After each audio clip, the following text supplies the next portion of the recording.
Ciao a tutti e benvenuti. Questo video mostrerò come gestire modalità fuori uso sui vostri auricolari SONY LinkBuds Fit.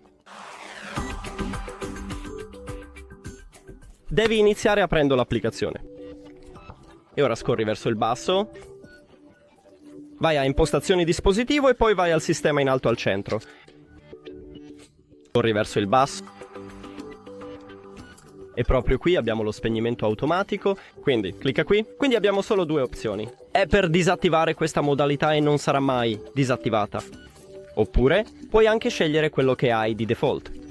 Quindi si spegnerà dopo che rimuovi gli auricolari e dopo un po' di tempo si spegnerà automaticamente.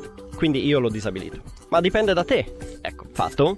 Grazie per guardare il video. Se lo hai trovato utile, considera di iscriverti al canale e lasciare un like al video. È davvero importante per noi. A presto!